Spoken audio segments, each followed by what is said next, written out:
Hey, so first of all, thank you very much, Rob, for joining us today. We've got quite a lot going on. We actually have, I think we're up to around about 12 teams registered and confirmed up. And we've got a number of people on different time zones.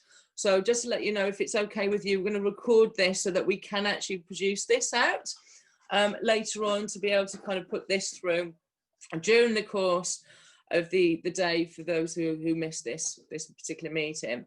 What we've tried to do also is invite at least one member of each of the teams to be here so that at least they can try and relay that information on. So first of all, thank you and welcome. We're excited. Are you on mute, I think, still? No, I'm not now. Yep, thank you very much for inviting me. This is fantastic. Yeah. Really exciting. Yeah, it's really good. I've been able to go through a number of the teams so far, and it's something that we'll be going through, or I'm going through now for the rest of the morning. And I've spoken to 3 teams, and even that's exciting so far. You know, the engagement, the interaction's brilliant. So would you be able to do an introduction into ForwardFood.Tech, a little bit about your backgrounds, etc.? Yeah, sure. And put it simply, ForwardFood.Tech is where agri-food tech brands that are looking to be disruptive will thrive. So it's about helping business development, being ready for investment, essentially spotting the best ideas and helping them accelerate through and win and be the future superstars of the agri-food tech world. My background is I spent the first 30 years of my life as a farmer and in the Midlands in Shropshire in England, and ultimately we were strawberry farmers, essentially, or soft fruit farmers, and became one of the largest growers in the country at that time, mainly supplying Marks & Spencer's and Tesco's. If you're aware of those, people from outside the UK might be aware of those companies. But my first on my own business, I invented and then patented a hydroponic strawberry system. So in my mid-20s, I started my own business and then started to sell that all over the UK and in fact into Europe. So, and I exited from that business before I was 30. So that's my first entrepreneurial solo act. And then it's gone on from there. So essentially I've worked right through from farming to creating ag tech businesses to spending the last 7 years in an accelerator, which I co-founded for seed funding for CPG brands, so food products, essentially, food and drink products. And so I've gone from production to consumption. And now what we're doing is focusing on everything from production to supply chain, essentially with ForwardFood.Tech. Really love it. I get to wake up and go to bed loving meeting amazing people with fantastic ideas, and it's just a real joy to be in such an exciting industry. Right now, it couldn't be more important to be in such a brilliant place. No one wants to be hungry, and and so why not make a living out of it? And doing good stuff too. How have you found, just as you've mentioned that, how have you found the supply chain with what's going on? A little bit off topic, so I don't really want to go through the COVID and everything else, but you know, we are all doing this hackathon virtually, really because of that reason. Have you seen a the distress for some of the supply chain aspects down to COVID? Yeah, I mean, I think it's interesting because I was aware of a lot of solutions that are, if you like, are COVID friendly way before this, and they probably wouldn't have been put in place ever, if not years. And suddenly, within weeks, they were being used by the industry. So, actually, you know, tragically as it is COVID, but at the same time, it's created a rapid acceleration in technology, adoption of virtual space has enabled us, for instance, to connect internationally. We work all over the world, always have done, but it's become much more routine now. And I guess we can pack a lot more into the day when we work virtually. So getting used to that has been great. We created over COVID, a thing called the Leadership Hub, where we select brands to work together, and they work virtually, and they work in a team together, peer-to-peer support, and also coached by us as well. And that's free. We did that just to help people. We're running our next cohort of that soon. And it's just the point is that we just adapt. I mean, the essence of all things, you know, the dinosaurs disappeared because they're the biggest. Agree. Yeah, I think from even the industries that we cover, and obviously we cover a large spectrum of this, we've really noticed the difference. And so as an organisation, we've been remote working for 3 years, you know, we're paperless, etc. And we have really noticed that organisations have finally, whether or not their hands being forced to do this, actually sort of be brought forward, or actually go 3 months, 6 months, 6 years ahead of time of what they've actually got. In terms of, we're going to have some questions that's come through. So one of the questions that has come through is actually, what about the technology that's important at the moment? Do you have any thoughts or any advice with the guys here? It's quite a big brief there, Sarah. Which is giving me 3 seconds more to think about the answer. In general. Yeah, I mean, listen, I think we need to. I think the innovation, okay, happens by often being colliding 2 existing things together to create something new. And there's a lot of stuff that's already happening in other tech sectors, like financial services or fintech. So when it comes to thinking about that, you know, one of the most important things is to really mirror some really much more advanced sectors regards technology, and then integrate that into what we do in food and farming tech. I think actually, in my opinion, it's a lot less about the tech and a lot more about the user interface. And I think if you look at fintech, there's some good examples of that. How Stripe is kicking PayPal's backside purely because of its user experience. Now, you know, it's a payment gateway. It's pretty much it. It's really simple. It's a single purpose, single problem that's being solved, and execution of it is fantastic. And you know, it's more expensive than PayPal, and yet I'm happily using it personally. Absolutely, we use it as well. So you're absolutely spot on. I think we had a a little bit more of a precise question. So it was in reference to hydroponics and precision. So in terms of technology, I mean, so I think sensor technology is really exciting. I think the more we get humans out of the way, the better. You know, this is where you know, often you do know this is being recorded, don't you, Rob? Well, no, but I want humans to do stuff that's emotional. I want humans to do emotional intelligence, and where it involves crunching data, that's not a human job. So I want humans to be focused on emotional intelligence, and let the artificial intelligence do the work. And so fulfilling interesting jobs, that's what we're talking about. So, but with the industry is very guilty of complaining about profitability while working far too often with people that are creating subjective opinions and inefficiencies that need to change. So what we're seeing in the way that you can crunch massive amounts of data across different platforms to rapidly solve problems and make things far more efficient. That's really exciting. We're working with the genetics data business, and they've reduced plant selection by 80%, as an example. I've got a cup of coffee coming in, actually. Oh, nice. Katie, thank you. That's great. Thank you very much. Look at this. This is the magic of well, cheers, everyone. Cheers. Yeah, thank you. So enabling us to do masses of processing of data, and integrating the other key area I think to talk about is collaboration with other partners, not trying to be the single big multiple thing. It's the single solution, and then have collaborations with many other data sources to solve the really big problems. And so if you're a technology in precision farming, maybe you're the soil health sensor that then integrates very efficiently with other sources like yield data or weather data or inputs data. But the most important thing, and this is the bit that we really got to keep talking about, Yeah.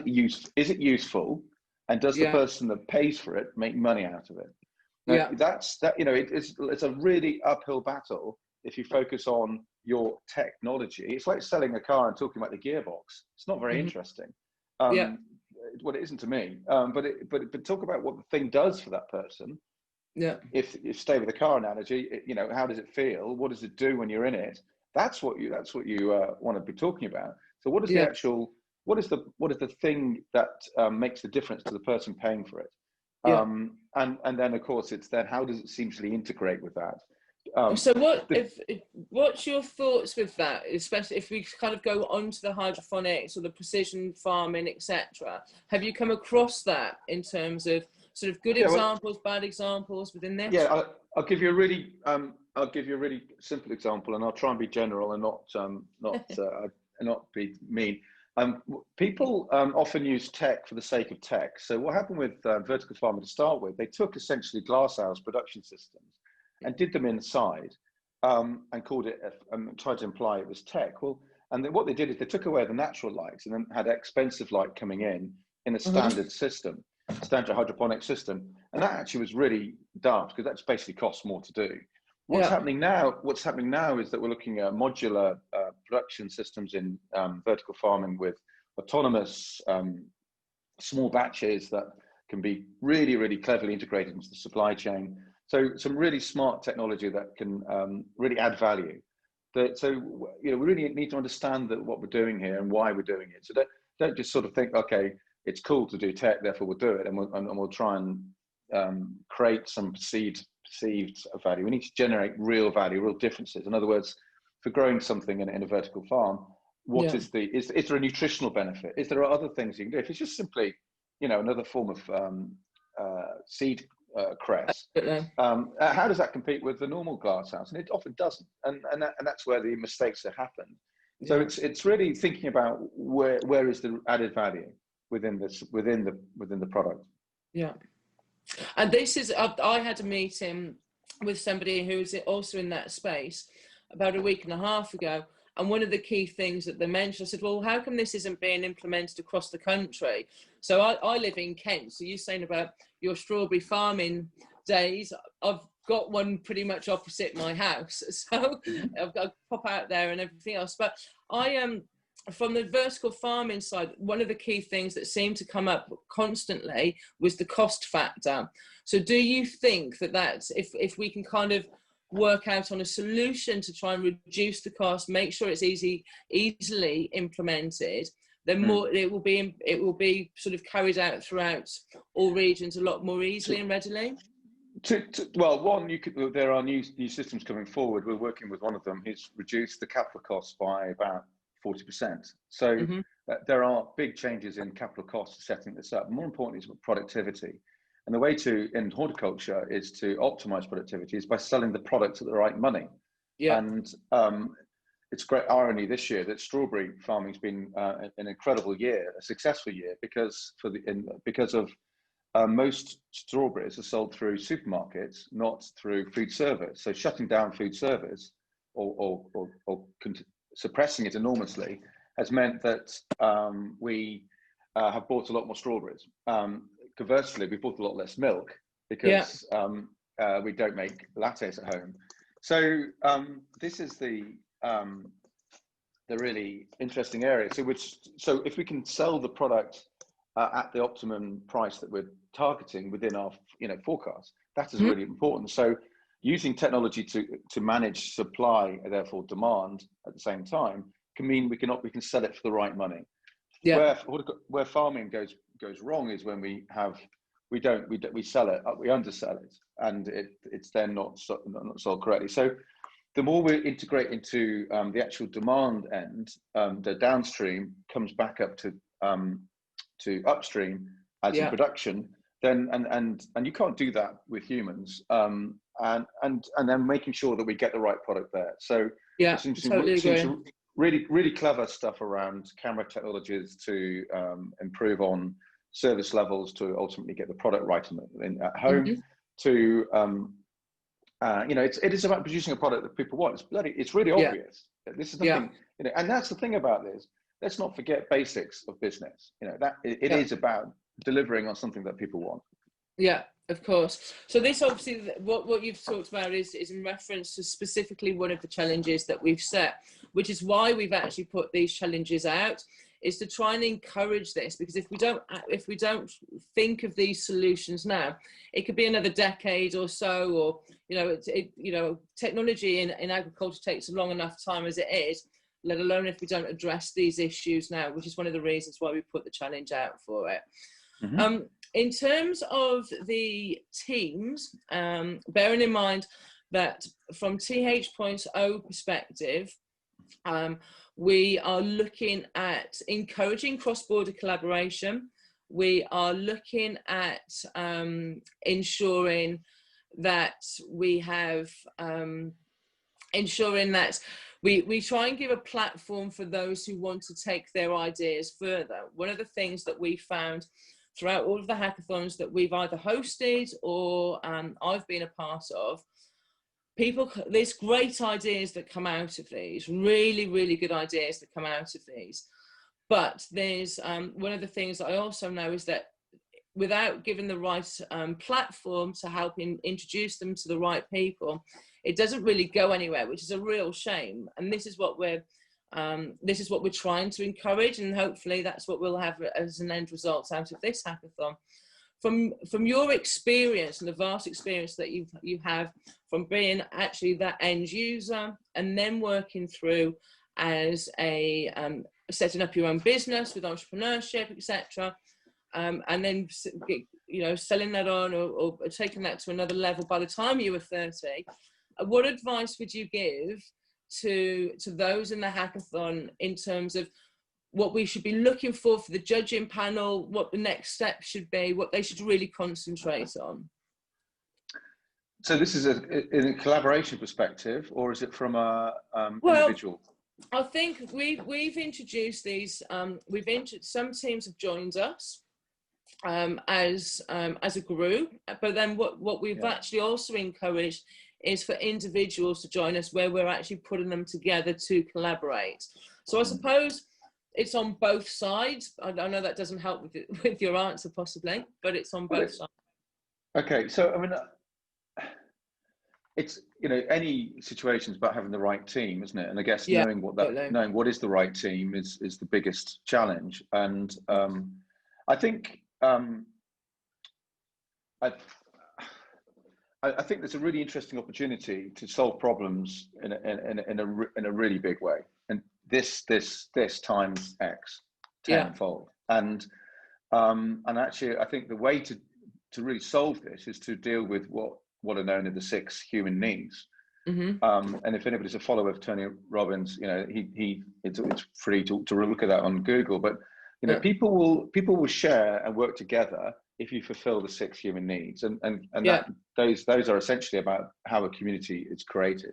Mm-hmm. But particularly within that, you need to create status. So somebody needs to feel valued. So why would I want to share an idea with you if you're not going to value it?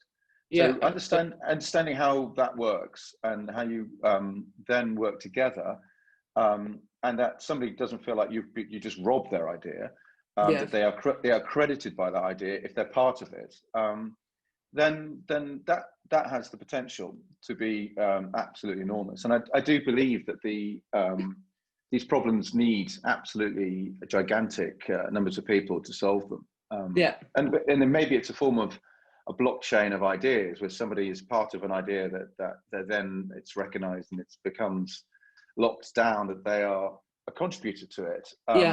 In the same way that actually medical journals are registered. I think that's quite an interesting space. So how peer-to-peer valuations are done, I think they could do that in innovation around this space. And I think there's a lot of potential in that. It's complicated. And is it just simply status, a pat on the back, or a thank you, or is it actually part of shares in the corporation that's created out of it? Who knows? But either way, if people don't feel respected or valued, then they're not going to integrate. But if they are, then you probably could get really, really massive collaboration going on internationally. So I think that's for all of the teams and all of those listening in, I think that's one of the key things is about the teamwork this weekend. Work with your counterparts. Make sure that you do engage regularly. As I said to a number of the teams, and I'm still going through these, that you can't solve the whole problem within 48 hours. So when you do go through the user experience, the user side of this, let's just look at a particular segment of it, a particular part of it, and then let's move on. But yeah, but yes, that's what we should be looking at. Rob, is there anything else you can kind of advise for us? But as I said, I appreciate.